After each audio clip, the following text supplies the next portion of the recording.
28/10/2023న ఈ అమ్మాయి మిస్సింగ్ అయిందని మనకి కంప్లైంట్ ఇచ్చారు. ఈ అమ్మాయి United business and hotel management కాలేజీలో చదువుతోంది. అక్కడ ఉన్నటువంటి సీనియర్ అయినటువంటి వారిద్దరికి ఇన్స్టాగ్రామ్లో పరిచయం అని చెప్తున్నారు. ఇంకా పూర్తి వివరాలంటే ఇప్పుడు మనకి ఈరోజు మార్నింగ్ 5:30కి మనం వారిని జమ్మూలో గుర్తించి ఇక్కడ తీసుకొచ్చాం. ఇంకా ప్రస్తుతం విచారణ జరుగుతోంది. అంటే ఇప్పటివరకు మనకి వాళ్ళిద్దరి మధ్య ప్రేమ వ్యవహారమా ఏంటి, ఏముంది ఏంటి అన్నప్పుడు విచారణ జరుగుతోంది. ఈ విచారణలో వచ్చినటువంటి అంశాలను బట్టి మనం ఖచ్చితంగా నెక్స్ట్ స్టెప్ అనేది మనం తీసుకుంటాం.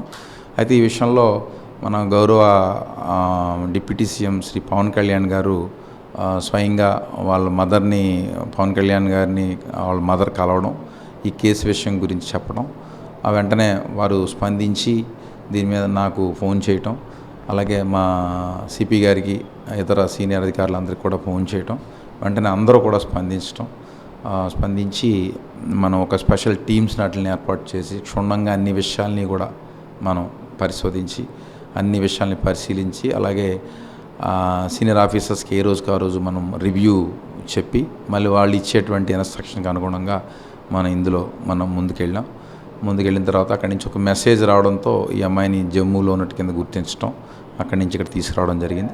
ప్రస్తుతం వారు ఇచ్చినటువంటి స్టేట్మెంట్ని బేస్ చేసుకుని ఫర్దర్ స్టెప్ అనేది ఉంటుంది. టీము టోటల్గా 3 వెళ్ళారు. అలాగే అక్కడ వాళ్ళ అమ్మాయిని అబ్బాయిని తీసుకొచ్చాం. అమ్మాయిని వాళ్ళ తల్లిదండ్రులకి అప్పచెప్పాం. అబ్బాయి ఇప్పుడు మా దగ్గర ఉన్నాడు.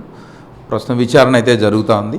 అంటే వారి స్టేట్మెంట్ అది అన్నీ రికార్డ్ చేయడం అంతా కొంత ప్రాసెస్ ఉంటుంది. ఆ ప్రాసెస్లో ఆ స్టేట్మెంట్లో వాళ్ళు చెప్పినటువంటి అంశాలని బట్టి ఫర్దర్ స్టెప్ అనేది ఉంటుంది. ఇది cyber crime law and order ఇద్దరం కూడా సంయుక్తంగా సిపి గారి ఆధ్వర్యంలో వారి ఇన్స్ట్రక్షన్స్ మేరకు వచ్చినటువంటి ప్రతిరోజు చేసిన పని, ఏ రోజు చేసిన పని ఆ రోజున రివ్యూ చేసుకోవడం, దాని ఫర్దర్గా నెక్స్ట్ ఏంటి అన్నది ఎలా వెళ్ళడం, ఆ క్రమంలో మనకి ఇది ట్రేస్ అయింది.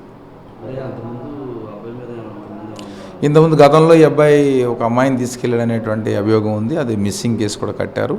తర్వాత ఒక 10 రోజుల్లోనో వారం రోజుల్లోనూ వారు వచ్చేయడం జరిగింది. ఆ ఒక్కటి మాత్రం మాకు ఇంతవరకు తెలిసిన విషయం.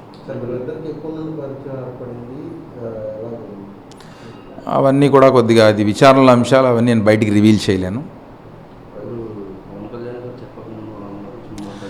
చెప్పకముందు కూడా మనం కూడా చాలా డీటెయిల్గా ఇన్వెస్టిగేషన్, సైబర్ క్రైమ్ వాళ్ళతో కూర్చుని డీటెయిల్గా ఇన్వెస్టిగేషన్ చేయడం జరిగింది.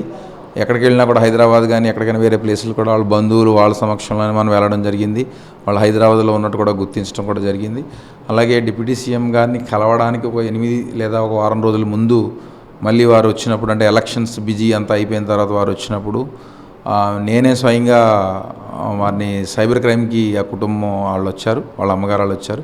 సైబర్ క్రైమ్కి వెళ్ళి మళ్ళీ అక్కడ కూర్చొని మళ్ళీ జీరో నుంచి స్టార్ట్ చేద్దాం ఇన్వెస్టిగేషన్ అని మళ్ళీ మేము ప్రత్యేక శ్రద్ధ మా వైపు నుంచి మేము ప్రతిసారి కూడా మేము, అంటే క్లూ అనేది మనకి రావడం, ఎందుకంటే వాళ్ళు దూరంగా వెళ్ళిపోయారు. మనకి ఫోన్ సిగ్నల్ ఏదైనా ఒక క్లూ ఉంటేనే మనం ఏదైనా ఆధారం మనకి వస్తాయి. ఆధారం లేకుండా కొద్ది చేయాలంటే కష్టమైన పని. వాళ్ళు కూడా ఫిబ్రవరి ఎండింగ్లోనే ఎప్పుడో ఫోను తీసుకోవడం జరిగిందని విచారణలో వచ్చింది.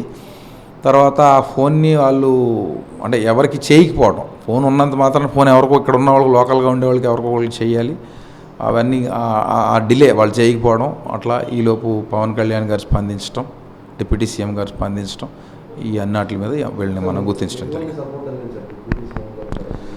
డిప్యూటీ సీఎం గారు వారు చెప్పారు, మిస్సింగ్ కేసు గురించి వారు చెప్పారు.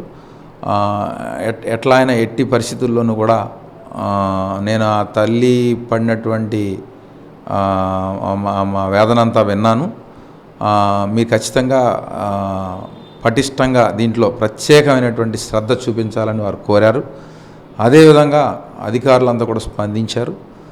దాని ప్రకారంగానే ఈ స్పెషల్ టీమ్స్, ఒక 2 సిఐలు, ఒక ఎస్ఐ, ఒక 2 కానిస్టేబుల్స్ ప్రత్యేకంగా దీని మీద మేము గట్టిగా పనిచేసాం. మాకు ఫలితం లభించింది.